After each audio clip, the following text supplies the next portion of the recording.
السلام عليكم ورحمة الله. السلام عليكم ورحمة الله.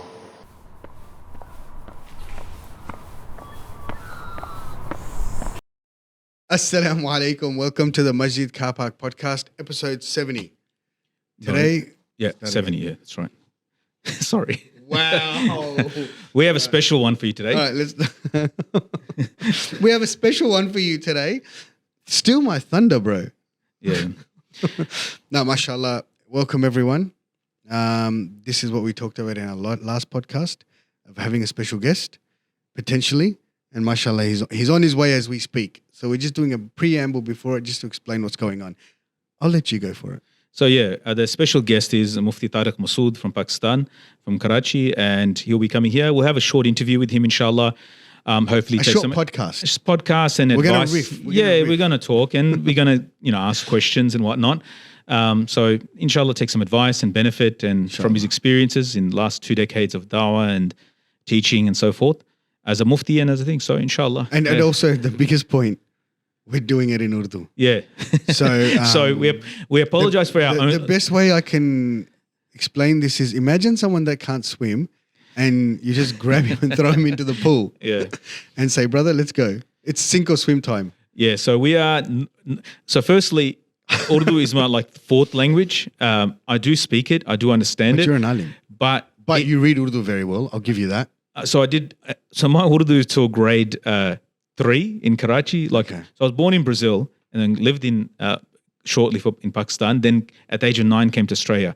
So there's this window of 3 years where I did schooling. We actually learned how to speak and read Urdu. And at the same, I used to speak Portuguese. So I only spoke Portuguese till I was 4 or 5. Do you still speak Portuguese? No, I've totally forgotten it. And now imagine a little Portuguese kid. He's in Karachi, has to learn Pashto, his mother tongue, which is family speak, and then he has to learn Urdu at school. But somehow I've retained both. Did you just get bashed in every school you went to? Yeah, I was just Brazil a weird, to Pakistan to Australia. Yeah. So anyway, Do you want to talk my about- Urdu is shockingly bad. So we have a lot of disclaimers in this thing. We apologize for our incorrect. So my Urdu is like a Pashtun's Urdu, which is bad anyway because we're famous for speaking with our own accent and getting all the grammar, the masculine, the feminine, mudakkar, muannas all wrong. And Yeah, because everyone knows what that means. and then we've been raised masculine, feminine, and Abdul Wajid's Urdu sometimes is worse than mine, and that's his mother tongue. He's from Hyderabad, Dhaka in India. They have their own. My Urdu is from learning at home with mom and dad. May Allah bless them and give them a long life with healthy iman and amal. Ameen, ameen. And also, when I was, I think, 13 or 14 years old in Adelaide, I went to Urdu school every Yeah, we all Saturday, went to that. Yeah, but I never did any work. yeah. So I was the kid that turned up without doing any work. So It's going to be interesting, folks. Strap yourselves in yeah, so we're going to provide subtitles. for the Urdu and the English Just speakers. enjoy us squirming in our seats, trying to communicate to Mufti Tariq Masood. Yes. And Who's no small time Urdu speaker. yeah, he's one of the most well-known orators. Islamic orators is like Mashallah, may Allah protect. top 3, 4 in the Urdu, in the Urdu sphere, you can put it that way. And mashallah, he's as a scholar, he's what I say. Just introduction to him is a scholar that is Allah's gifted with being relatable to the common man, and he's not scared to touch on topics that are the good, bad, and ugly. Right? He'll cover the things that he's not just like. I don't want to use the word compassion, Imam. It's not all love. It's not all love. There are things that are happening, bad things that happen in society that needs to be rectified. There has to be amr al-ma'ruf, or enjoining the good, ordering the good, and also there has to be nahy al-munkar, forbidding the evil. And the thing is, he addresses these at risk to himself. Yes. Like he can get locked up. Yeah. In Pakistan, the way he Yeah, there's even the issue, for example, of courts issuing divorces to or separation, annulments of marriages, which are not Islamically valid. That's telling the state that you're actually doing these incorrect. You're basically making zina halal. and in a place like Pakistan. Yeah. So as an example, so he takes the social ills, family law issues very, very seriously, and a lot of his concern is about the breakdown of family and family system and extended families. Yeah. Let's not do a podcast before a podcast. No, but just mention who he is. So he's relatable. He's a solid mufti, mashallah. He writes fatwas. He's spent time in Darul Ifta for a long time. He's written books, and he's got many books And that he's he's had to finish. phenomenal teachers. And yeah, so he's and as an imam, and he's a very multifaceted person. Generally, we have a caricature of an alim. Only we know it's like some speeches or clips online. And what? You, a caricature of an alim? Is Yeah. that what you're saying? Thank you. So anyway, Sorry, there's only one side, sort of one facet, but like someone who's a teacher, someone who's a mufti who writes fatwas, researcher. Those things, of course, they're not for public consumption. They're not like you can't see them. What you see is his humor and his lectures, his talks, and the issues addressing, and we've all benefited from, alhamdulillah. Basically, what we see on YouTube or what we see in podcasts like this or Mufti Saab, even his speeches is just the tip of the iceberg. Yeah. The people that are ulama, I've hanging out with him and Sheikh Khalid and last few days, what I've really understood is that people that are ulama, they see the depth of it. Yeah. And much deeper. I had a sitting down the other day with him because I'm writing a thesis at the moment on a specific family law matter. And, nearly 1.5, 2 hours, we went through it. Like he actually was discussing and he actually influenced my research and sort of guided in the correct direction, inshallah. Fantastic. So because he explained the consequences of what I'm researching, and the on-the-ground reality has to be factored in what you're going to say and put out in public. That's one thing that I've noticed, even with his talks and what he says. It's not just for the moment. He's thought 50 years into the future. Yeah. And gone, okay, the result of this is this. What I'm saying right now, people may not understand or people may not like, but this is what's happening. Yeah. And this is where it's ending up. And you know what? 99% of the time, I think he's hit the nail on the head.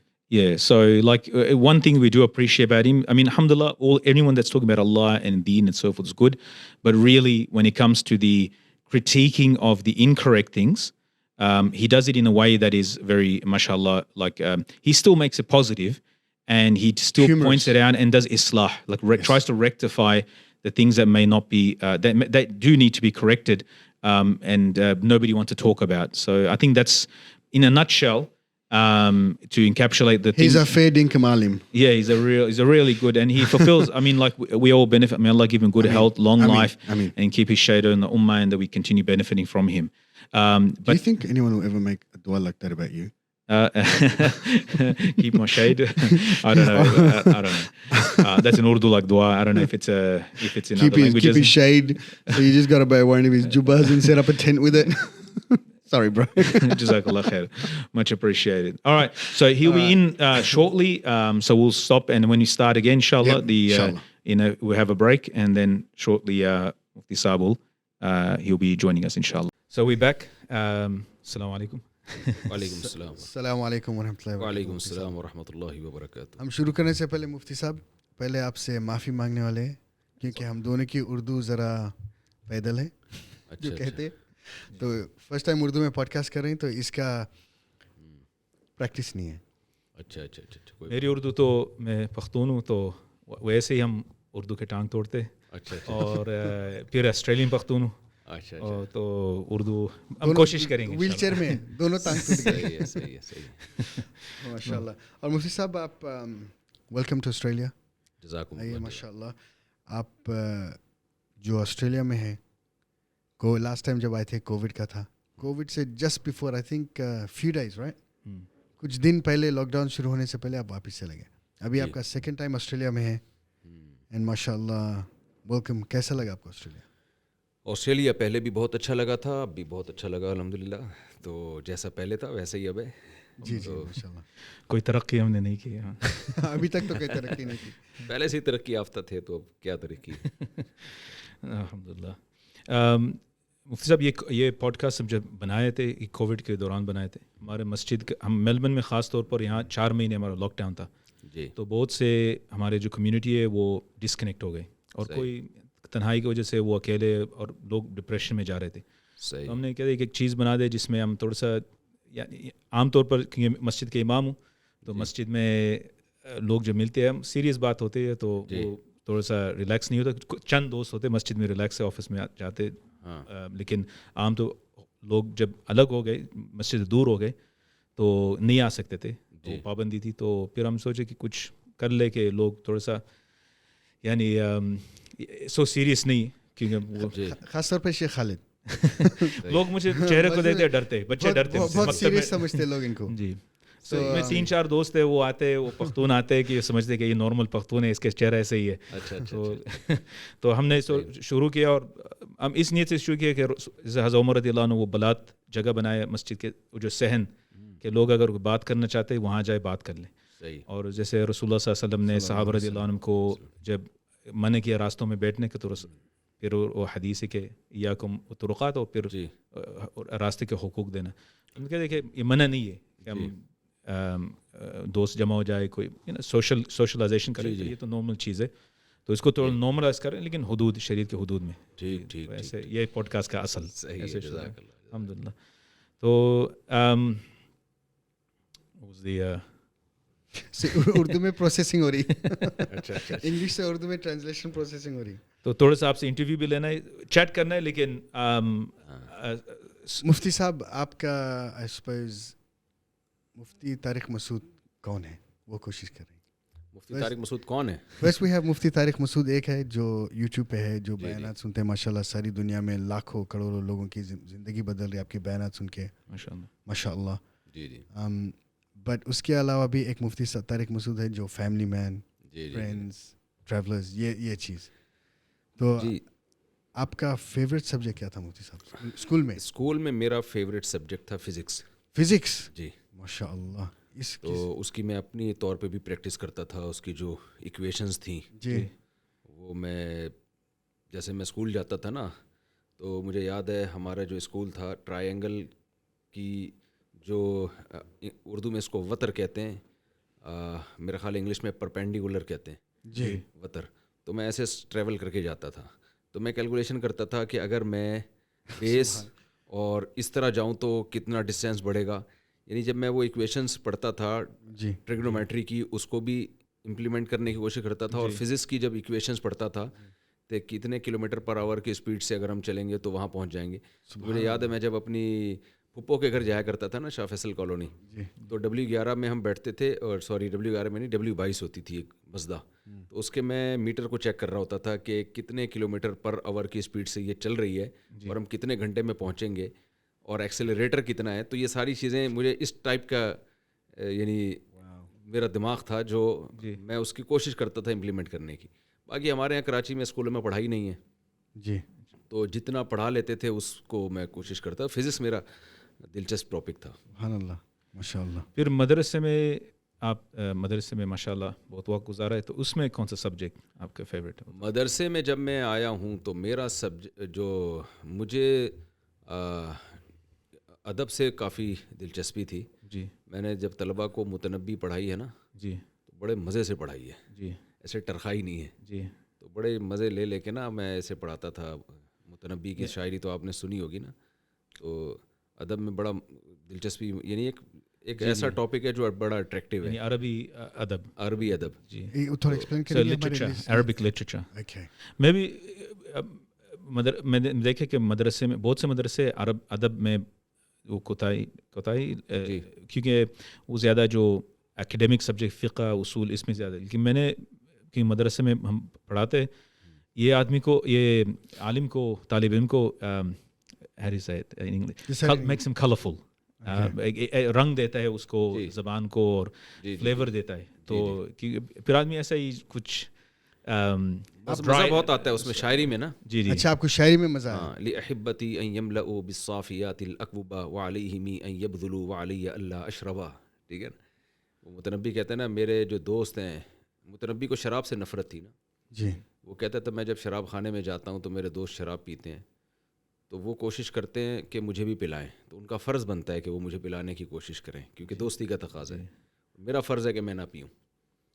تو مجھے جنگوں میں مزہ آتا ہے, متنبی کہتا تھا.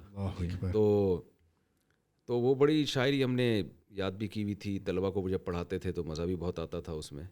تو باقی مجھے حدیث سے بہت دلچسپی تھی. میں ریاض الصالحین کی حدیثیں زبانی یاد کرتا تھا, حالانکہ ہمارے سلیبس کا حصہ زبانی یاد کرنا نہیں تھا. جی, میں نے وہ کعب ابن مالک رضی اللہ تعالیٰ عنہ والا واقعہ جو غزوہ تبوک میں پیچھے رہ گئے تھے, پورا واقعہ 3-4 صفحوں کا ہے ریاض الصالحین میں, A to Z زبر زیر پیش کی مسٹیک کے بغیر رٹ لیا تھا وہ. ماشاء اللہ. ما فعل کعب بن مالک قال حبسه برداه والنظر في عطفيه. تو ایک ایک لفظ، یہاں تک کہ جب ریاض الصالحین کا پیپر آیا نا جی تو اس میں سوال تھا کہ غزوہ تبوک کا پورا واقعہ لکھو. تو مجھے یہ تھا کہ میں نے پورا واقعہ اگر ایز اٹ از عربی میں لکھ دیا تو استاذ کو یہ شک ہوگا کہ یہ نقل ہے. جی کیونکہ اس طرح کیسے جیسے کوئی قرآن کی صورت کو یاد کرتا ہے ایسے پورا واقعہ عربی میں کیسے یاد کیا جا سکتا ہے. جی تو میں نے جان بوجھ کر اس میں تھوڑی مسٹیک کی تاکہ میرے ٹیچر کو یقین آ جائے کہ یہ زبانی یاد کی ہے اس نے. تو انہوں نے مجھے پھر اس میں 106 نمبر دیے، حالانکہ 100 میں سے 100 نمبر ملتے ہیں، انہوں نے ایکسٹرا مجھے 6 نمبر دیے. تو وہ بہت حیران ہو رہے تھے. جتنی حدیثیں تھیں اسی طرح میں نے پوری عربی میں ایک ایک زبر زیر پیش کی غلطی کے بغیر یاد کی تھیں، اور اس سے مجھے دلچسپی تھی کہ حدیثیں زبانی یاد ہوں. تو آپ جو یاد کرتے ایک یاد کرنے کا رٹا لگاتا تھا ایسے چلتے نا جیسے قرآن یاد نہیں کرتے. یہ پروسیس تھا آپ کا. جی جی رائٹ میمورائزیشن. ون آفٹر سبحان اللہ. تو یہ ادب کا جو اسٹوڈنٹس کو تھوڑا سا اس میں آپ ماشاء اللہ خود بھی آپ کا طریقہ جو انداز ہے اسے ادب کا رنگ ہے یعنی ماشاء اللہ. تو لوگ اثر پڑتا ہے ماشاء اللہ ماشاء اللہ. تو ادبی ذوق ماشاء اللہ تھا وہ نظر آ رہا ہے الحمد للہ. تو لیکن میں اسٹوڈنٹس کو مدرسے میں پہلے ہم جب مدرسے خود گزرے تو اس نے زیادہ زور نہیں تھا ادب پر. تو اس کا نقصان میں نے خود آبزرو کیا کہ اسٹوڈنٹ میں پھر وہ اپنے آپ کو ایکسپریس نہیں کر سکتے، جس کو ادب سے کوئی کنیکشن نہیں. جو ہمارے درسی نظامی میں اس کے ایک فائدہ یہ ہے کہ وہ بات کو ایکسپریسو یعنی ایکسپریس کر سکتے، اپنے جذبات کو ایکسپریس کر سکتے اچھے الفاظ میں اچھی زبان میں. لیکن دیکھیں زبان جو آتی ہے نا وہ پریکٹس سے آتی ہے. تو جو کہ ہمارے یہاں عربی بولنے کا ماحول نہیں تھا مدرسوں میں، تو بولنے میں مجھے ابھی بھی پرابلم ہے. عربی میں فلوئنٹلی میں عربی نہیں بول سکتا. عربی زبان بولنا بالکل میں سمجھتا ہوں ایک الگ فن ہے. جی وہ تو جب تک آپ عربوں میں نہیں رہیں گے. جی کچھ ٹائم میں نے عربوں میں گزارا تو میں بولنے لگا تھا. جی اب بھی شاید میں کچھ دن کے لیے مجھے عربوں میں چھوڑ دیں تو میں جی کچھ ٹائم عربوں میں بولنے لگوں. لیکن ظاہر ہمارا ماحول عربی کا ہے نہیں وہاں. ہم لبنانی کو ساتھ چھوڑ دیں گے اور آپ کو وہ عربی نہیں ہے وہ کچھ اور چیز ہے. اس کو قاف کو حمزہ بناتے. اچھا قبر ابر ہو جاتا ہے. تو ایسا نہ ہو جتنی آتی ہے وہ جی وہ بھی بول جائے. خراب ہو جائے. تو آپ کے جو ایک سوال ہم نے یہ سوال ہم نے پہلے سے ہم نے چیٹ جی ٹی سے بھی مشورہ کیا کہ کچھ سوال انٹرویو کے لیے. تو چیٹ جی ٹی کے واقف ہیں؟ مجھے نہیں پتا کیا آرٹیفیشیل انٹیلیجنس ہے سو کمپیوٹر سے. ہم صرف اس میں یہ ڈالے مفتی طارق مسعود کا پوڈ کاسٹ کویشچنز لکھیے. اچھا تو یہ ساری انٹرنیٹ چھاپتا. عجیب. ایوری ہر چیز جو انٹرنیٹ پہ ہے ہر چیز وہ دیکھے گا پھر کویشچنز لکھا ہے. کمال. آج کل لائرز آسٹریلیا میں یہ یوز کریں کمال ہے. ڈاکیومنٹس تیار کرنے کے لیے. اچھا بہت سارے لوگ اپنے اسکول کے اسائنمنٹس بھی کرنے کے لیے استعمال کریں. اچھا ہم اس لیے استعمال کریں آپ کے لیے. پھر اس نے کیا بتایا میرے بارے میں کیا کیا پوچھا؟ تو یہ شروع کیا اب دیکھیے آپ کو پوڈ کاسٹ میں خوش آمدید کہنا ہوگا. تو ہم کو نصیحت کر رہے ہیں معتبر معلوماتی تعارف ہے ہمارے لیے سیٹ اپ کیا. معتبر معلوماتی تعارف دے اسلامی تعلیم کے شعبے میں آپ کی شروعات کیسی ہوئی یہ اس نے تیار کی. پہلے مجھے سوالات بتا دینا تاکہ مجھے اسلامی تعلیم گوگل میرے بارے میں کیا پیش کر رہا ہے. اسلامی تعلیم کے شعبے میں آپ کی شروعات کیسی ہوئی؟ جی اور کیا مجھے طلباء کو دینی تعلیم دینے کے لیے آپ کا کیا نظریہ ہے؟ معاشرتی موضوعات معاشرتی اور اخلاقی مسائل پر آپ کا کیا رائے ہے؟ مسلمانوں کو معاشرتی بہتری حاصل کرنے کے لیے آپ کی سوچ کیا ہے؟ قرآن و حدیث کی تفسیر کرنے میں آپ کیسے مصروف ہیں؟ پتہ نہیں یا جنرل کویشچن بنا رہے. اہم دینی مسائل پر آپ کا کیا مذہبی پڑھ ہے؟ اسلامی دعوت کو مختلف تبلیغی.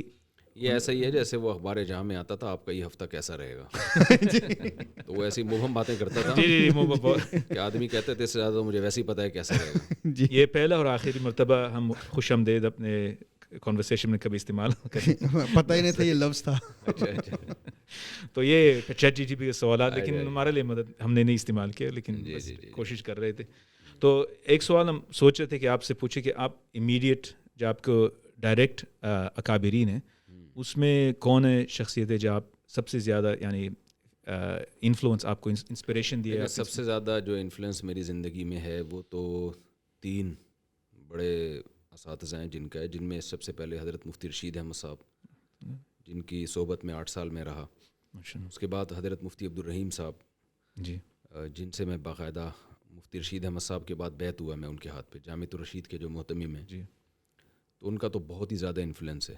جی اور مفتی احمد ممتاز صاحب جو مجھے مدرسے میں لے کر آئے، جی یعنی اس لحاظ سے ان کا انفلوئنس ہے کہ تبلیغی جماعت میں وہ تھے تو مجھے کالج سے نکال کے وہ مدرسے میں لے گئے. تو ظاہر ہے میرا تو یو ٹرن زندگی کا وہاں سے شروع ہوا نا. جی باقی ٹیچرز میں میرے جو سب سے زیادہ جن سے میں نے علم حاصل کیا ہے وہ جامعۃ الرشید کے جو شیخ الحدیث ہیں مفتی محمد صاحب، جی اور فتوے میں جو بہت زیادہ جنہوں نے ہمیں تربیت دی، افتاء فتویٰ مفتی کے اس میں، وہ مفتی ابو لبابہ صاحب. جی ماشاء اللہ.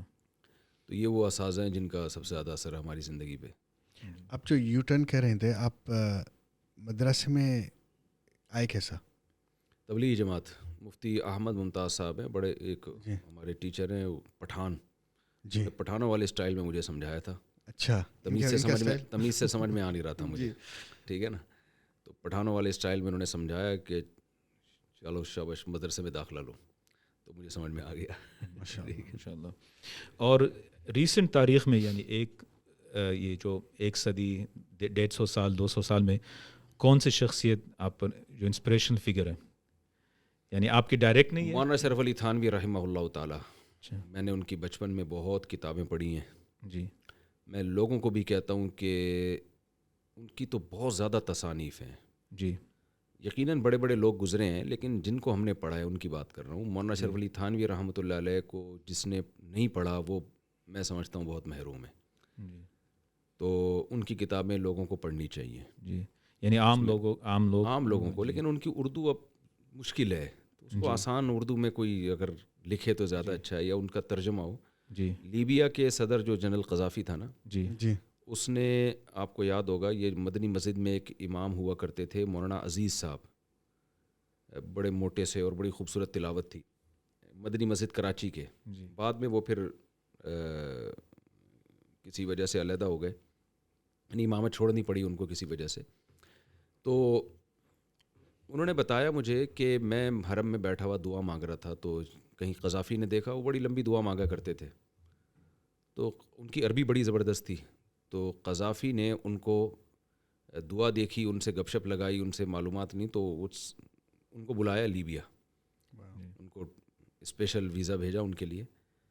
تو وہ جب لیبیا گئے تو انہوں نے کہا کہ میں نے ہندوستان کے علماء میں جو بہت زیادہ اعتدال دیکھا ہے، یعنی ان کی میں نے کچھ کتابیں پڑھی ہیں جن میں مولانا شریف تھانوی رحمۃ اللہ علیہ اور دیگر علماء، تو دو انتہائیں ہیں. یعنی جو مذہبی اسکالرز چل رہے ہیں اس وقت، ان میں دو انتہائیں، ایک بہت ہی ایکسٹریم لیول پہ گئے ہوئے ہیں اور ایک بدعت کی طرف بہت زیادہ مائل ہیں. یعنی ایک ایکسٹریم لیول پہ اس طرح گیا ہوا ہے کہ وہ اپنے علاوہ کسی کو ٹھیک سمجھتا ہی نہیں ہے. جی یعنی وہ فروعی مسائل میں ایکسٹریمزم کی طرف گئے ہوئے ہیں کہ بس یہی ہے جو ہمیں سمجھ میں آ رہا ہے قرآن و سنت سے. اور ایک انتہا ہے جو بدعتیوں کی انتہا ہے. انہوں نے کہا میں نے بہت اس پہ ریسرچ کی ہے اور کچھ بکس بھی میں نے پڑھی ہیں، تو یہ جو مولانا تھانوی رحمہ اللہ اور یہ جو ہندوستان کے جو دیوبند کے علماء تھے، ان میں مجھے بہت زیادہ اعتدال نظر آیا. تو میں چاہتا ہوں کہ ان کی کتابیں عربی میں ترجمہ کریں آپ. جتنے پیسہ خرچ ہوگا وہ میں دوں گا آپ کو. سبحان اللہ. تو بعد میں پھر وہ قذافی کے وہاں بغاوت ہو گئی اور جو ہونا تھا ہوا. جی تو جن لوگوں نے ان کو پڑھا نہیں ہے نا، وہ پروپیگنڈے کا شکار ہوتے ہیں کہ یہ فلاں فلاں کتاب میں یہ لکھا ہے تو فلاں فلاں کتاب میں. جب ظاہر ہے آپ کیڑے نکالنے پر آؤ تو قرآن تو نہیں ہے نا کسی کی کتاب. اور نہ ہم یہ کہتے ہیں کہ علماء دیوبند نے جو لکھا وہ پتھر پہ لکیر ہے، جی کوئی غلطی نہیں ہو سکتی. غلطی سے پاک تو صرف اللہ کی ذات ہے. تو لیکن جنرلی ایک آپ اگر دیکھیں نا ان کی کتابیں پڑھیں تو آپ کو بہت حکمت کی باتیں ملتی ہیں اس سے، جو قرآن و سنت ہی سے ماخوذ ہیں. تو میں تو بہت متاثر ہوں. میرے والد صاحب نے بھی حضرت حکیم الامہ مولانا شریف تھانوی رحمہ اللہ کو بہت پڑھا ہے. حضرت مفتی تقی عثمانی صاحب کہتے ہیں کہ وہ جو کچھ ہے ان کی کتابوں کی وجہ سے ہیں. ہمارے شیخ حضرت مفتی رشید احمد صاحب رحمہ اللہ کی صحبت میں ہم جب گئے تو بہت زیادہ متاثر ہوا کہ یار یہ ایسے بھی مولوی ہوتے ہیں. ان کا جو بات چیت کا انداز تھا، ان کے ایک نظم الاوقات تھا، ان کے اخلاق تھے، ان کی سخاوت تھی، ان کی نماز تھی، ان کی عبادت. تو میں تو چونکہ مولانا اشرف علی تھانوی رحمہ اللہ کو پہلے پڑھ چکا تھا، جی تو مجھے وہ پورا جو کتاب میں جو حضرت مولانا شرف علی تھانوی نظر آئے نا، وہ مفتی رشید احمد صاحب کی شخصیت میں وہ نظر آئے. تو ایک دن انہوں نے بیان میں بھی کہا کہ مولانا شرف علی تھانوی نہ ہوتے تو میں یہ نہیں ہوتا جو اب میں ہوں. تو ان کا بہت بڑا کردار ہے. تو مجھے توفیق ملا کہ اس کے گھر تانا بھون انڈیا میں گیا. تھانہ بھون جی. تو اس کے جس کمرے میں اس نے بیان القرآن تو اس میں بھی گیا، اور تہ خانہ، اور جو کیونکہ وہ جو گھر جس طریقے سے بنایا وہ اس کی علمی خدمات کے لیے. تو اوپر یہ کمرہ اس قرآن کے لیے، پھر جب گرمی ہوتی تھی نیچے تہ خانہ ان بیسمنٹ، تو اس میں جب گرمی ہوتی تو وہاں کتاب پھر وہاں بیٹھتے لکھتے تھے. اور تو گھر کا جب وہ تعارف کرواتے تو سارا علمی تعارف تھا، یعنی ایسے بے انتہا ذہین تھے جی، بے انتہا پرہیزگار تھے، بے انتہا استغنا اور بے انتہا تواضع، سبحان اللہ، اور محنتی. جی یعنی اتنی سینکڑوں تصانیف ہیں ان کی کہ آدمی حیران ہوتا ہے. آپ ان کا بیان القرآن دیکھ لیں. جی میں دعوے سے کہتا ہوں کہ میں نے اردو میں ایسی تفسیر، شاید عربی میں بھی، یعنی اتنی ٹو دا پوائنٹ قرآن کو ایکسپلین کرنا جی اور قرآن سے نہیں ہٹنا. یعنی اس جی تفسیروں میں آپ کو نا مفسر کی اپنی چیزیں بھی بہت ساری ملیں گی. آیت کی تفسیر کرتے کرتے اپنی کچھ بھی بہت کچھ ملے گا. انہوں نے ٹو دا پوائنٹ قرآن کی تفسیر کی ہے. اور جب کوئی اشکال ہوتا ہے نا تو ایسا جواب دیتے ہیں کہ انسان کی طبیعت خوش ہو جاتی ہے.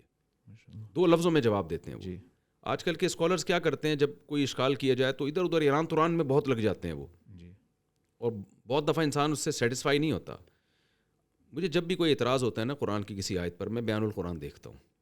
مجھے 2 اور 2 4 کی طرح ٹو دا پوائنٹ اس کا یعنی جواب مل جاتا ہے. جی میں لوگوں کو ایک مثال دیتا ہوں نا، اب اس میں 4 شادیوں والا ٹاپک بھی آ جائے گا، آپ کہیں گے کہ یار یہ مثال کے طور پر 2 آیتوں کا حوالہ دیتا ہوں. اب یہ قرآن میں آتا ہے فَانْكِحُوا مَا طَابَ لَكُم مِّنَ النِّسَاءِ، جو تمہیں پسند ہو ان سے نکاح کرو. اب اس کا ترجمہ سب لوگ کیا کریں گے، کوئی کہے گا جو پسند ہو ان سے کرو، کوئی کہے گا جس کی طرف تمہیں رغبت ہو ان سے کرو. انہوں نے ترجمہ کیا جو کسی بھی مصلحت سے تمہیں مناسب لگے. یہ الہامی ترجمہ ہے، یہ ایسا نہیں ہے کہ اتنی آسانی سے یہ ترجمہ کر دیا جائے. جی اس میں وہ عورتیں بھی آ گئیں جو بدصورت ہیں، کسی بھی مصلحت سے تمہیں مناسب لگ سکتی ہیں. رشتہ داری بڑھانا ہے، اولاد چاہتے ہو. وہ عورتیں بھی آ گئیں جو بیوہ ہیں، تم چاہتے ہو کہ بھائی کوئی سگڑ عورت سے تمہارا نکاح ہو. لیکن دیگر مفسرین نے جو ترجمہ کیا ہے اس میں ایسا لگتا ہے کہ خوبصورت جو تمہیں پسند آئیں. جی جی انہوں نے پسند سے ترجمہ نہیں کیا، جو کسی بھی مصلحت سے تمہیں مناسب لگیں. یہ بہت ایک خاندانی ترجمہ ہے. قرآن میں آتا ہے وَوَجَدَكَ ضَالًّا فَهَدَىٰ. آپ اس کے مختلف تفسیروں میں ترجمے اٹھا کے دیکھیں. اس کا ظاہری ترجمہ کیا بنے گا، اے نبی ہم نے آپ کو ضال پایا. ضال کا لفظی ترجمہ گمراہ. جی فہدا ہم نے آپ کو ہدایت دے دی. اب یہ بڑا مشکل ترجمہ ہے یہاں پہ، یعنی گمراہ، نبی تو کبھی گمراہ نہیں ہوتے. تو آپ جتنے ترجمے دیکھیں گے، مولانا شلوی تھانوی نے اس کا ترجمہ کیا ہم نے آپ کو شریعت سے بے خبر پایا سو باخبر کر دیا. سبحان اللہ. یعنی ہدایت کا ترجمہ باخبر. یہ میں سمجھتا ہوں یہ کم ذہانت نہیں ہے. ہر جگہ ایسا ہی ہے، پورے بیان القرآن میں ایسا ہی ہے. لوگوں نے قدر نہیں کی ہے ان کی. وہ دیوبندیت اور بریلویت اور اہل حدیثیت، وہ فرقوں کی بھینٹ چڑھا دیا ان کو نا. دیوبندیت تو نام بعد میں لوگوں نے دیا ہے کہ چونکہ دیوبند میں تھے تو اس لیے، ورنہ ان کا کوئی فرقہ تھوڑی تھا. جی جی کوئی کسی فرقے کے وہ اس کو تھوڑی ریپرزینٹ کرتے تھے. وہ تو اسکالر تھے. وہ آپ کسی بھی اسکالر کو اس کے ایریا کے لحاظ سے کوئی بھی نام دے سکتے ہیں. اب امام بخاری تھے، اب کوئی کہے کہ وہ چونکہ جو امام بخاری کے نظریات سے متفق ہو اس کو لوگ کہیں گے بخاری نظریہ رکھتا ہے. تو بھائی ان کی تو نسبت امام بخاری کی تھی، وہ بخارا کی وجہ سے اس کی طرف تھی. تو دیوبند کی جو نسبت تھی وہ دیوبند جگہ تھی اس وجہ سے. عقائد تو ان کے وہی ہیں جو صحابہ تابعین تبع تابعین سے چلے آ رہے ہیں. تو جو لوگ بھی یہ دعویٰ کرتے ہیں نا ان کے عقائد خلاف سنت تھے، خلاف قرآن و سنت کے خلاف تھے، میں تو ان کو بار بار چیلنج کرتا ہوں کہ کوئی ایک عقیدہ دکھاؤ ان کا قرآن و سنت کے خلاف، کوئی ایک عقیدہ دکھاؤ. ہاں کچھ چیزیں ان کی طرف غلط منسوب ہوتی ہیں، کچھ چیزیں ایسی ہوتی ہیں کہ ان کا وہ مفہوم نہیں ہوتا جو آپ مفہوم مراد لے رہے ہوتے ہیں.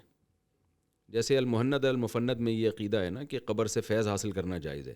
تو فیض کا مطلب لوگ یہ لے رہے ہیں کہ مدد طلب کرنا. مدد طلب کرنا حرام ہے، شرک ہے. فیض حضرت ابو بکر حضرت عمر رضی اللہ تعالیٰ عنہ کی خواہش تھی نا کہ نبی کی قبر کے قریب دفن ہو. کیوں؟ تاکہ جو برکتیں پیغمبر کی قبر پر ہیں وہ برکتیں یہاں بھی ہوں، کچھ تھوڑا سے چھڑکاؤ یہاں بھی. یہ بھی تو فیض ہے. حدیث میں آتا ہے کہ آج جب آپ تم قبرستان جاؤ فزوروہا فإنہا تذکر الآخرہ، قبرستان آخرت کی یاد دلاتا ہے. تو یہ بھی تو قبر سے ایک فیض حاصل ہو رہا ہے نا. تو اس میں لکھا ہوا ہے المہند المفند میں کہ قبر سے فیض کا وہ مطلب نہیں ہے جو عوام مطلب لیتی ہے، اس طریق پر ہم جائز نہیں سمجھتے. تو اب پروپیگنڈا اگر کوئی کرنا چاہے تو توڑ موڑ کے کسی بھی چیز کو کہیں بھی لے جا سکتا ہے، وگرنہ ان کے عقائد تھے جو بہشتی زیور میں انہوں نے لکھے ہیں، وہی عقائد ہیں جو العقیدہ الطحاویہ میں لکھے ہیں. تو کوئی توڑ موڑ کے کسی کو کسی طرف لے جائے تو ایک الگ بات ہے. تو میں نے تو بہت سے اہل حدیث دیکھے ہیں جو ان کی کتابیں پڑھتے ہیں، مولانا شریف تھانوی رحمہ اللہ کی، اور ان کی عظمت کے قائل ہیں، اور جی بہت ساری جگہوں پہ جب وہ پھنستے ہیں تو ان کی جو ہے نا تشریح سے کا سہارا لیتے ہیں وہ، اور ان کی عظمت کے قائل ہیں الحمدللہ. تو پروپیگنڈا ایک الگ چیز ہے، لیکن بہرحال مولانا شریف تھانوی رحمہ اللہ کا اس بر صغیر کے مسلمانوں پر بہت بڑا احسان ہے. میرے والد صاحب یہاں امام تھے رحمۃ اللہ علیہ، یہاں آسٹریلیا میں 30 سال سے. تو وہ فرماتے یعنی وفات سے پہلے مجھے کہا کہ علماء دیوبند میں کہتے عقیدہ میں، فقہ میں اور تصوف میں سب سے زیادہ اعتدال ہے.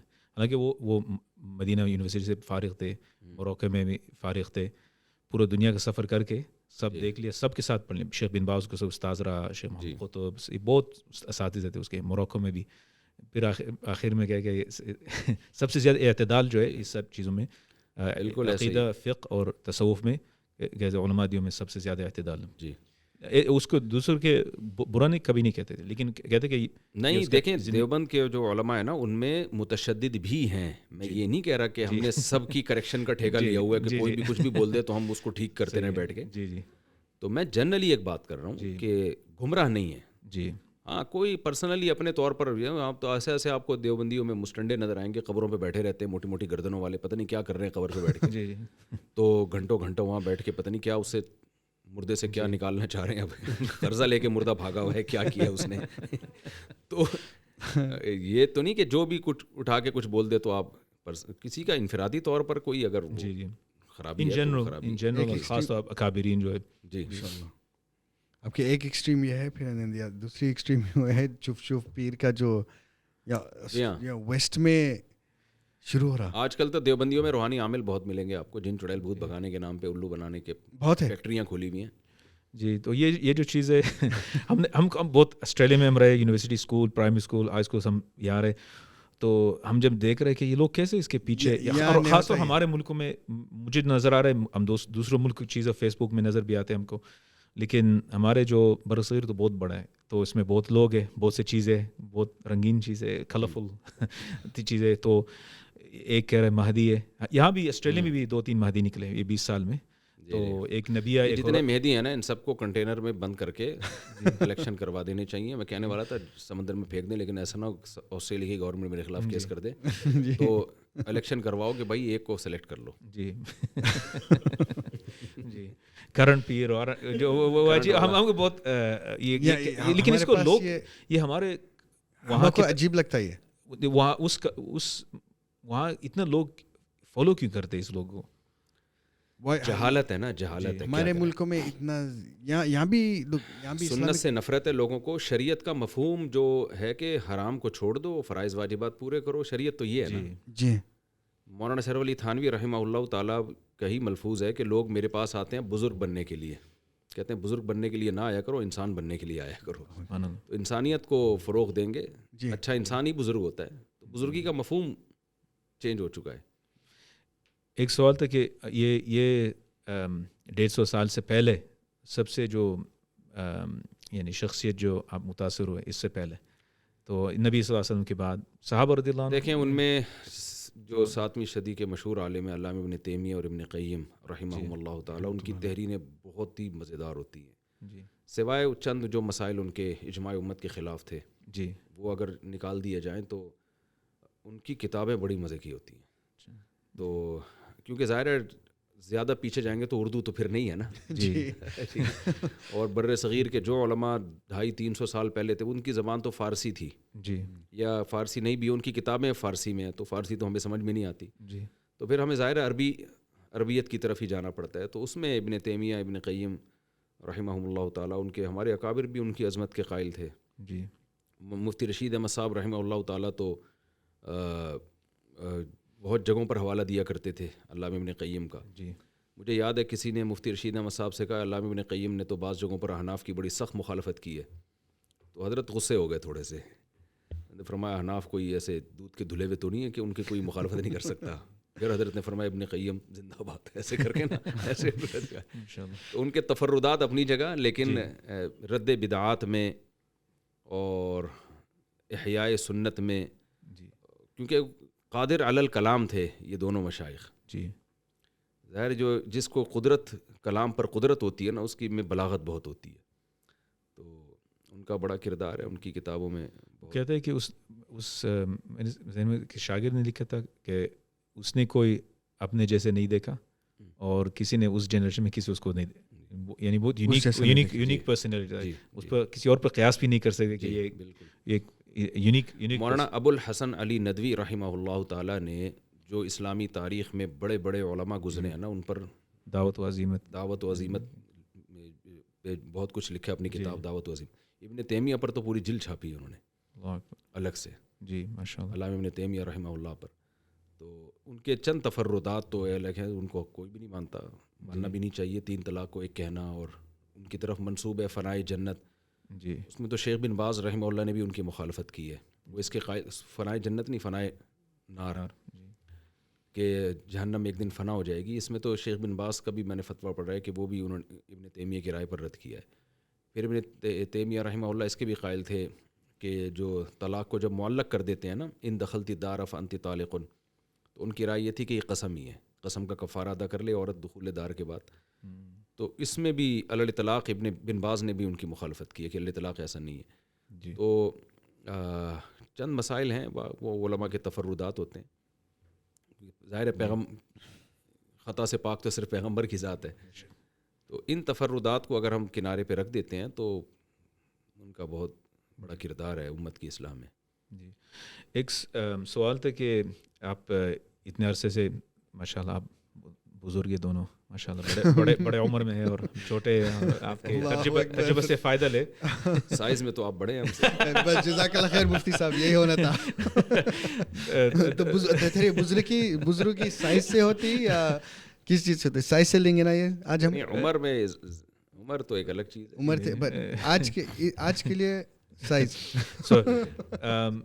یہ آپ کی جو تجربہ ماشاءاللہ آپ اس فیلڈ دعوت لوگ بیان تقریر اور لوگ دین کے فتویٰ کے کام بھی آپ کا تصنیف بھی کرتے، لیکن زیادہ ان لوگوں کے سامنے دین پریزنٹ کرنا. تو یہ جو 15-20 سال میں آپ نے کیا فرق دیکھا ہے لوگوں سوسائٹی میں، کہ جس پہلے جب آپ شروع کیا تھا تو کیا کس چیز کی ضرورت تھی، اب زیادہ کس طرف؟ میں نے جب بیانات شروع کیے نا تو زیادہ لوگ سنتے ہی نہیں تھے مجھے. کہتے پتہ نہیں کس طرح کی باتیں کر رہا ہے بیٹھ کے. جی کیونکہ لوگ روایتی باتیں سننے کے عادی ہیں نا. جی تو میری مسجد میں بہت تھوڑے لوگ بیٹھتے تھے. جی میں دوسری مسجد میں بیان کرنے جاتا تھا، وہاں کچھ مجمع آ جاتا تھا. تو میرے جب نیٹ پہ بیان جانا شروع ہوئے نا تو پھر کراؤڈ آنا شروع ہوا. جی آپ کی مسجد کو؟ ہاں، اور ادھر ادھر بھی جہاں جا رہا ہوں تو لوگ آنا شروع ہوئے. تو کیونکہ لوگ یہ 2 شادیوں کی بات سن کے غصہ کر، بلکہ پابندیاں لگی مسجدوں میں مجھ پہ. میں جاتا تھا، میں تعدد زوجات کی بات کرتا کہ بھئی خواتین کے رشتوں کی میں مشکلات ہے، تو جو صاحب استطاعت مرد ہے اس کو 2 شادیاں کرنی چاہیے. تو یہ کیا، یعنی لوگ سننے کے عادی نہیں تھے، یہ لفظ ہی نہیں کبھی سنا تھا لوگوں نے. جی تو اگلی دفعہ بیان ہی نہیں ہوگا جی، بین ہو گیا، اس طرح کی چیزیں ہوتی تھیں. اب میں تو نیچرل وے میں ہی بیان کرتا تھا، جو ہے کوئی تکلف کرتا نہیں تھا. تو لوگ اس بات کے عادی تھے کہ بالکل ایک بناوٹی سا انداز ہو، ایک جیسے کوئی خبرنامہ پیش کر رہا ہوں میں. جیسے وہ نہیں ٹی وی میں اینکر آ کے خبرنامہ پڑھ رہا ہوتا، تو اس طرح کا. تو شروع میں لوگوں کو سمجھ میں آ نہیں رہا تھا، ابھی بھی نہیں آ رہا، بہت سے کمنٹس میں نیگیٹو کمنٹس آ رہے ہوتے ہیں، تو سمجھ میں آ نہیں رہا تھا. یہاں تک کہ میں ایک مسجد میں گیا ہوں نا، تو میں نے جب بیان کیا تو وہ مجھے تو امامت ملی تھی وہاں، تو وہاں مسجد کمیٹی کے صدر کو میں اچھا نہیں لگا. انہوں نے کہا یار ان کو یہاں سے نکالو. تو پھر نکال بھی دیا انہوں نے. تو مجھے یہ تھا کہ نکال دیں، تو مجھے بھائی ہم تو تمیز سے جو جیسے ہمیں سمجھ میں آ رہا ہے اس طرح سے لوگوں سے بات کریں. مقصد تو لوگوں کی اصلاح کرنا ہے نا. جی جی تکلف کا کیا کرنا، کیا ہے تکلف کا؟ ہم نے بلا وجہ میں جذباتی ہونے کی کوشش کروں, بلا وجہ لوگوں کو زبردستی رلانے کی کوشش کروں, یا زبردستی ہنسانے کی, نہ ہنسانے کی نہ رلانے کی. بھائی جو جس طرح سے مجھے جو بات جس وقت سمجھ میں آئے گی میں اس طرح سے, بلاغت کہتے ہیں نا کون الکلامی مطابقا لمقتضی الحال, تو میں نے وے آف اسپیکنگ یہی رکھا ہے کہ کون الکلامی مطابقا لمقتضی الحال, جو حالت کا تقاضا ہے, جو کنڈیشن جس قسم کے کلام چاہ رہی ہے تو میں اسی حساب سے کلام کروں. تو ایسا بھی ہوتا تھا جب لوگ آنا شروع ہوئے تو کہتے ہیں یار آپ کے بیان میں ہم ایک طرف بے تحاشا ہنس رہے ہوتے ہیں, تھوڑی دیر بعد بے تحاشا رو رہے ہوتے ہیں, تو یہ کیسے ہو جاتا ہے؟ تو میں نے کہا نہیں بھائی, نہ یہ ہنسانے کی مجلس ہے نہ رلانے کی مجلس ہے. جب ہنسنے کی بات آئے گی تو ہم ہنسا دیں گے, جب رونے کی بات آئے گی تو رلا دیں گے. تو لوگ اس سے بڑے وہ ہوتے تھے کہ, لیکن آپ کا جو ٹاپک تھا اور جس چیز پر فوکس تھا شروع میں, ایک کمیونٹی ایک ہی چیز ہے نہیں, میرے ٹاپک بہت چینج ہوئے ہیں حالات کے لحاظ سے. شروع میں جو میرے ٹاپک ہوتے تھے نا, جب میں مدرسے میں گیا تو ہمارے شیخ حضرت مفتی رشید احمد صاحب رحمہ اللہ گناہوں کے خلاف بہت سخت بیان کیا کرتے تھے. تو اس وقت ہمارے ٹاپک زیادہ تر یہ ہوتے تھے, داڑھی, پردہ, تصویر جو سازی, جو پرنٹ تصویر ہے, نہیں تو بالاتفاق ناجائز ہے, اس طرح کے ٹاپک زیادہ ہوتے تھے. جی. پھر جب ظاہر مجمع زیادہ آنا شروع ہوا, ٹریولنگ بھی شروع ہوئی, تو مجھے لگا کہ یار لوگ تو ابھی اسلام ہی مشکوک بنا ہوا ہے ہمارے ایک سیکولر اور لبرل طبقے کے ذہن میں. کیونکہ پہلے میرے بیان جذباتی ہوتے تھے, رلانے والے زیادہ ہوتے تھے, ہنسانے والے بہت کم ہوتے تھے. یعنی ہنسانے والے تو ہوتے ہی نہیں تھے, رلانے والے سے جنہوں نے میرے پرانے بیان سنے ہیں نا, انہوں نے زیادہ تر یہی دیکھا ہے. تو لیکن وہ جب مجمع بڑھتا ہے تو مجھے لگا کہ یہ ان کا ہاضمہ نہیں ہے. جی. یہ ابھی بالکل جسے کہتے ہیں نا اسٹارٹنگ میں ہے. تو ایک بہت بڑا طبقہ یونیورسٹیوں کا, کالجز سے لڑکوں کا سننے کے لیے آ رہا ہے, ان کے دلوں میں اسلام ہی مشکوک ہے. جی. تو پھر میں نے جو ہدف بنائے زیادہ سیکولرزم اور لبرلزم کو, کیونکہ مجھے اندازہ ہوا کہ اسلام کے مقابلے میں اب ہندو نہیں ہے, عیسائیت نہیں ہے, یہودیت نہیں ہے. اسلام کے مقابلے میں کوئی مذہب ہے ہی نہیں, کوئی ٹکر کا ہی نہیں. کوئی مذہب کو فالو کرے گا تو اسلام ہی ہے اس کے پاس. ابھی آپ نے بھی, مجھے کسی نے بلایا یہاں آسٹریلیا میں گورے سے, وہ گورا ایتھیسٹ ہے, تو وہ کہہ رہا تھا کہ اگر میں کسی مذہب کو فالو کروں گا نا, اگر میں مذہبی, تو میں اسلام قبول کروں گا. بہت سارے کہتے ہیں, بہت سارے یہ مانتے ہیں, اور یہ ایک گراؤنڈ ریئلٹی ہے. جی. مذہب اگر ہے تو اسلام ہے, تو مذہب کو چھوڑنا ہے تو ایتھیزم ہے. جی. یا جس کو دوسرا نام ایک سیکولر کے, بالکل آزاد ہو کے آپ زندگی گزاریں, جو عقل کہہ رہی ہے آپ اسی کو فالو کریں. تو حالانکہ ان کی عقل کہہ نہیں رہی ہوتی, وہ عقل کے خلاف جا رہے ہوتے ہیں, لیکن نام لیبل اچھے لگے ہوئے ہیں. تو اصل جو لبرلزم ہے وہ تو اسلام ہے نا, عقل کے صحیح استعمال کا حکم دینا. تو جو اپنے آپ کو لبرل کہتے ہیں وہ لبرل ہوتے نہیں, اس کے اس لیے میں ان کو کہتا ہوں نام نہاد لبرلز. نام نہاد دعویٰ کرتے ہیں کہ ہم عقل پہ چلتے ہیں, لیکن عقل پہ چلتے نہیں. عقل پہ چلیں گے تو اللہ کے وجود پر بھی ایمان لائیں گے, اس کی آیات پر بھی لائیں گے. تو پھر میرا زیادہ ٹاپک یہ ہے. اور اخلاقیات میں دیکھیں, میں نے دیکھا کہ علامہ ابن تیمیہ رحمہ اللہ کا ایک ملفوظ ہے کہ تمہیں اگر حق اور باطل کی تمہیں پہچان نہیں ہے نا, تو دیکھ لو باطل کے تیروں کا رخ کس طرف ہے. تو میں نے دیکھا کہ اس وقت دنیا میں جتنے بھی اسلام دشمن قوتیں ہیں نا, وہ ہماری نماز کے خلاف نہیں ہیں. جی. وہ آپ کے حج کے خلاف نہیں ہے. آپ 100 دفعہ حج کریں ان کو کوئی تکلیف نہیں ہے. حج میں پروڈکٹ انہیں کی بکتی ہیں, ان کو فائدہ ہے ہمارے حج کرنے سے. وہ اگر خلاف ہے نا, 2 چیزوں کو فوکس کر رہے ہیں. وہ ایک سود جو معاشی, جی. اس کو بھی زیادہ نہیں, سب سے زیادہ تو اس وقت پیسہ خرچ ہو رہا ہے اسلام دشمن قوتوں کا, وہ آپ کے فیملی سسٹم کو ڈسٹرائے کرنے کا. آپ کا خاندانی نظام تباہ ہو جائے. اور میں سمجھتا ہوں جتنی توجہ علماء کی خاندانی نظام کو بچانے کی طرف ہونی چاہیے, کیونکہ وہ دوسرے بہت سارے اہم کاموں میں علماء مشغول ہیں, تو اس طرف شاید ان کی توجہ اتنی زیادہ ہے نہیں جتنی ہونی چاہیے. جی. یہ ایک ایسی حقیقت ہے جو ہم اپنی آنکھوں سے دیکھ رہے ہیں کہ اگر ہم نے اپنے فیملی سسٹم کو مضبوط نہ کیا تو اگلی نسل گدے گھوڑوں جیسی ہوگی. کیونکہ یہ جو خواہشات نفسانیہ ہے نا, مرد اور عورت کی ایک دوسرے کی طرف اٹریکشن, یہ نمازی میں بھی ہے, حاجیوں میں بھی ہے, یہ بزرگوں میں بھی ہے. اس کا حل جو اسلام نے بتایا فیملی سسٹم کو بچانے کا, وہ جلدی شادی, زیادہ شادیاں, کثرت اولاد.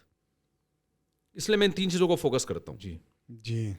آپ مبہم تقریریں کرتے ہیں جی فیملی سسٹم بچانا ہے, بد نظری سے. ہمارے آپ خانقاہوں میں بزرگوں کے یہاں کیا ہوتا ہے, زیادہ زور وہ لگا رہے ہیں نظر کی حفاظت پر, زیادہ فوکس کر رہے ہیں نظر کی حفاظت, تاکہ بے حیائی سے بچو. یہ بالکل ایسے ہے جیسے آپ بھوکے کو بار بار ترغیب دے کے کسی کی روٹی کو دیکھنا نہیں ہے. یعنی یہ نیچرل نہیں ہے. جی یہ نیچرل نہیں. یہ بغاوت, سوسائٹی بغاوت کرے گی. جی. اور میں نے دیکھا ہے کہ خانقاہوں میں پلے ہوئے منجے ہوئے لوگ جو ساری زندگی نظر کی حفاظت میں محاسبے مراقبے کرتے رہے, لیکن کثرت نکاح کی طرف یا جل نکاح کی طرف نہیں آئے, ان کا جب تقویٰ ٹوٹتا ہے نا تو وہ ایسے ریکارڈ توڑتے ہیں کہ وہ پھر یعنی وہ پھر بریکیں فیل ہوتی ہیں ان کی. یہ نیچرل نہیں ہے. جی. یہ ایک شریعت نے ایک حکم دیا ہے کہ نظر کی حفاظت کرو, لیکن اصل جو کام ہے نا وہ اللہ نے بتایا کہ عورت میں نے پیدا مرد کے لیے کی ہے, مرد سے بچانے کے لیے, یا مرد کو عورت سے بچانے کے لیے پیدا ہی نہیں کیا. یہ دونوں ایک دوسرے کے لیے پیدا ہوئے ہیں. سبحان اللہ. اس پوائنٹ کو فوکس نہیں کیا جاتا, اس کو ہائی لائٹ نہیں کیا جاتا. ایسا ماحول دیا جاتا ہے ہمارے ہاں تبلیغ میں بھی اور خانقاہوں میں بھی کہ عورت سے دور بھاگنا ہے ہم نے, اور اگر عورت دیکھ کے دل میں خیال پیدا ہو رہے تو توبہ توبہ استغفر اللہ استغفر اللہ. بھائی یہ خیال پیدا ہونا ٹھیک ہے اس لیے تاکہ آپ اس سے نکاح کریں, تو نظر کی حفاظت بھی کریں. یعنی میں یہ بات کہتا ہوں, ہمارے یہاں یہ کہا جاتا ہے کہ زنا نکاح اس لیے کیا جاتا ہے تاکہ ہم زنا سے بچیں. یہ تعبیر غلط ہے. زنا سے بچا اس لیے جاتا ہے تاکہ ہم نکاح کریں. یہ تعبیر ٹھیک ہے. ٹھیک ہے نا. یعنی عورت سے بچنے کے لیے نہیں ہے. یعنی پہلی تعبیر کا مطلب یہ ہوگا کہ نکاح شریعت نے اس لیے کیا کہ تاکہ ہم زنا نہ کریں, تاکہ زنا چونکہ ایک برائی ہے تو چلو کسی بہانے برائی سے بچیں, مجبوری میں پھر ہمیں کیا کہا جا رہا ہے کہ نکاح کر لو تاکہ گندگی سے بچو. یہ ایسے ہی ہے جیسے سگریٹ اس لیے پلائی جا رہی ہے تاکہ چرس سے بچیں ہم, لیکن سگریٹ کوئی اٹریکٹیو چیز نہیں ہے, لیکن چلو چرس سے بچانے کے لیے سگریٹ ہی پی لو. یہ تعبیر غلط ہے. بھائی زنا سے روکا اس لیے جا رہا ہے کیونکہ زنا کرو گے تو نکاح نہیں کر پاؤ گے. سبحان اللہ. جی. زنا سے روکا اس لیے جا رہا ہے تاکہ جو کرنے کا کام ہے اس کو فوکس کرو. اگر زنا کرو گے تو جو کرنے کا کام ہے وہ نہیں کرو گے تم. تو زنا حرام اس لیے تاکہ نکاح کی طرف لوگ دوڑیں بھاگیں. یہ اٹریکٹیو چیز ہے, یہ شریعت میں مرغوب چیز ہے. پھر پیغمبر کی سیرت دیکھ لینا تو موسیٰ علیہ السلام نے 10 سال بکریاں چرائی ہیں شادی کے لیے. یہ کوئی کم فضیلت ہے؟ ایک پیغمبر اللہ کے ولی. تو مجھے اندازہ ہوا کہ ہماری خانقاہوں میں یا تبلیغ میں آدھا کام ہو رہا ہے, آدھا نہیں ہو رہا. فوکس اس کو کرنا چاہیے کہ آپ نے ایک جلد نکاح کرنا ہے, نکاح کی کثرت کرنی ہے. عورت کو اللہ نے بنایا مرد کے لیے اور مرد کو عورت کے لیے. یہ نیچرل نہیں ہے کہ دونوں ایک دوسرے سے دور رہیں. جی. ایک دوسرے کے لیے بنایا ہے, اور اس میں جتنی رکاوٹیں بن سکتی تھیں اس کو اللہ نے خود دور کیا ہے. سب سے بڑی رکاوٹ فائنینشلی آپ کو مضبوط ہونا پڑتا ہے نکاح کے لیے. اسی کی جڑ اکھاڑ دی سورہ نور نے کہ یکونوا فقراء یغنیہم اللہ من فضلہ. فقیر ہو گیا اللہ اپنے فضل سے غنی کر دے گا. یہ فیملی سسٹم کو بچانے کی دیکھیں نا, اس سے زیادہ کوئی اسٹرگل ہو سکتی ہے کسی سوسائٹی میں جتنی قرآن کوشش کر رہا ہے. دنیا میں کہیں ایسا اتنا نہیں ملے گا آپ کو کہ جلد نکاح کرو, غریب ہو گیا اللہ کہہ رہا ہے میں غنی کر دوں گا. اور بابو تزویج الموسر, بخاری کی حدیث ہے, غریب کی شادی. ان سے زیادہ غریب صحابی کوئی ہو نہیں سکتے جن کے پاس ایک لنگوٹے کے علاوہ کچھ بھی نہیں ہے, اور نبی صلی اللہ علیہ وسلم ان کا نکاح کرا رہے ہیں. تو یہ کیا ہے بھائی؟ یا تو آپ سیکولرزم کی طرف چلے جاؤ, عقل استعمال کرو, تو پھر وہی حال ہوگا جو ان گوروں کا ہوا ہے. جی. پھر تو ایک بھی نہیں کرنی چاہیے یار. میں اپنی آمدن کیوں اپنی بیوی پہ خرچ کروں؟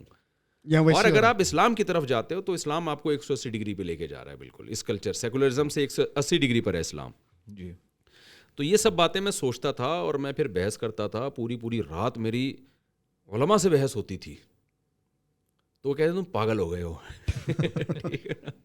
میں کہتا تھا, مجھے ایک لطیفہ یاد آتا تھا کہ وہ ایک پاگل, چھوڑے لطیفے لمبے ہو جائیں گے پھر آپ کے بہت لمبی ہو جائے گی. نہیں وہ بہت چھوڑے. وہ تو خلاصہ یہ نکلا کہ اس بات سے نا مجھے یہ ملا کہ بھائی ابھی فیملی سسٹم کو آپ بچاؤ, ورنہ لوگ نمازی ہوں گے, حاجی پاجی بھی ہوں گے, جائیں گے سارے زنا اور بدکاریوں کی طرف. اور جب ایک طرف بے حیائی میں گئے نا تو نمازیں ویسے ہی گولے جائیں گی. کیونکہ جب تک آپ ایک خاندان میں نہیں ہوتے نا تو مذہب بھی محفوظ نہیں ہوتا آپ کا. میں کیوں مسلمان ہوں؟ میرے والد مسلمان, میرے بھائی مسلمان, میری بہنیں مسلمان, میری والدہ مسلمان, میرا ماموں چاچے, خاندان ہے. خاندان آپ کو بہت ساری اخلاقی برائیوں سے روکتا ہے. بہت سارے جرائم آپ اس خوف سے نہیں کرتے کہ پیچھے میرے پورے خاندان ہے. طلاقوں کا ریشو کیوں بڑھ گیا ہے؟ فیملی پلاننگ کی وجہ سے. اولادیں کم ہیں, خاندان سمٹ گئے ہیں. تو آپ کے لیے بیوی کو طلاق دینا بہت آسان ہے. پہلے آسان نہیں تھا کیونکہ آپ کی وائف آپ کے بھائی کی بھابھی ہے, آپ کے باپ کی بہو ہے, اس کا پورے خاندان سے ایک ریلیشن ہے, وہ آپ کے خاندان کا ایک فرد ہے. جی اب دیکھیں دھڑ دھڑ دھڑ طلاقیں کیونکہ انڈیویجولی زندگی گزر رہی ہے. جی ایک گرل فرینڈ بوائے فرینڈ کو یوں سمجھو کہ پیپر میں لے آئے بس آپ اس کو. جی تو خاندان کے سمٹنے کے جو اخلاقی نقصانات ہیں, اخلاقی برائیاں جنم لیتی ہیں, آپ اس سوسائٹی کو دیکھنا, آسٹریلیا اور جاپان سے بھی ہو کر آیا ہوں اور یورپ میں, کیا ان کے پاس سکون کی کون سی چیز نہیں ہے؟ ہر چیز ان کے پاس اویلیبل ہے. خودکشیاں کیوں ہو رہی ہیں؟ جی خاندان ختم ہو گئے. تو ہمارا بھی اینڈ وہ ہونے والا ہے اور اس طرف توجہ نہیں ہے. اس کو اتنا وہ یعنی وہ مسلط کر لیا ہے کہ شادی ہو جائے گی تو پتہ نہیں کیا ہو جائے گا, بچے ہو جائیں گے. تو ابھی میں نے ولاگ بنایا نا جاپان میں, تو نیچے لوگوں نے کمنٹس کیے ہوئے 16 بچوں کو پتہ نہیں کس حال میں چھوڑ کر آیا ہوگا, یہ رول رہے ہوں گے رول رہے ہوں گے. یہ ہے غلام قوم, ٹھیک ہے نا, غلام جو ہے وہ غلامانہ سوچ ہے. حالانکہ ہونا یہ چاہیے کہ یار 16 بچے ہو کے بھی ایک آدمی جاپان اور آسٹریلیا کی سیریں کر رہے ہیں. آپ تو کہتے تھے جس کے 2 بچے ہیں وہ سالہ کم بخت گھر سے باہر نکل ہی نہیں سکتا, وہ انہیں کی ٹینشن میں مر جائے گا. تو ٹینشن میں وہ لوگ ہیں جن کے بچے نہیں ہیں, جن کو اللہ نے اولاد دی, اللہ پہ اعتماد کیا, توکل کیا, وہ غربت میں بھی خوش ہیں, مہنگائی میں بھی خوش ہیں, غربت میں بھی خوش ہیں. اور یہ جو گھروں میں خودکشیاں ہوتی ہیں نا بچوں کی وجہ سے, غربت مہنگائی کی وجہ سے, یہ خودکشیاں غربت مہنگائی کی وجہ سے نہیں ہوتی, یہ بے دینی کی وجہ سے ہوتی ہیں. جی کیونکہ یہ خودکشیاں مالدار گھروں میں زیادہ ہو رہی ہیں. یس صاحب جزاکم اللہ خیر. آخری نوٹ کی ٹائم علماء کا پروگرام اس کے بعد, اور علماء حضرات مفتیہ بھی سمجھانا ہے, استغفر اللہ, ویسے تو ہم ان سے سیکھنے آئے تو وہ یعنی کچھ گیدرنگ ہے تو اس میں جانا ہے, تو وقت کا لحاظ انشاءاللہ آخری ایڈوائس نوجوانوں کے لیے, آسٹریلیا کے لیے. آسٹریلیا کے نوجوانوں کے لیے ایڈوائس یہ ہے کہ بھائی آپ جو خوبیاں گوروں میں ہیں ان سے وہ خوبی لو. آپ ڈسپلن, نظم و ضبط, لا کو فالو کرنا, ٹیکس ٹائم پہ جمع کرانا, یہ سب چیزیں لو. لیکن جو خوبی آپ کے پاس ہے نا اس سے دستبردار مت ہو. آپ کے پاس اسلام ہے جو ان کے پاس نہیں ہے, آپ کے ایک فیملی سسٹم ہے جو ان کے پاس نہیں ہے, آپ کے ہاں نکاح ہے جو ان کے پاس نہیں ہے, تو نماز ہے, روزہ ہے, اللہ کی عبادت ہے, وہ ان کے پاس نہیں ہے. تو ایسا نہ ہو ان سے متاثر ہوتے ہوتے جو خوبی آپ کے پاس ہے وہ بھی گنوا بیٹھو آپ. تو الحکمت ضالۃ المؤمن, حکمت مسلمان کی گمشدہ چیز ہے, وہ تو کہیں سے بھی ملے, کافر سے بھی ملے, لے لینی چاہیے. جی تو لیکن ایسا نہ ہو کہ آپ کے پاس ایک اچھائی ہے, آپ احساس کمتری میں جا کے شراب کباب میں زنا میں لگ جائیں آپ. جی یہ زنا شراب کباب کا انجام بہت برا ہے. جزاکم اللہ خیر. جزاک اللہ خیر مفتی صاحب. جزاک اللہ. Thank you for watching. Please like, subscribe and press the bell icon. السلام علیکم ورحمۃ اللہ السلام وبرکاتہ. علیکم.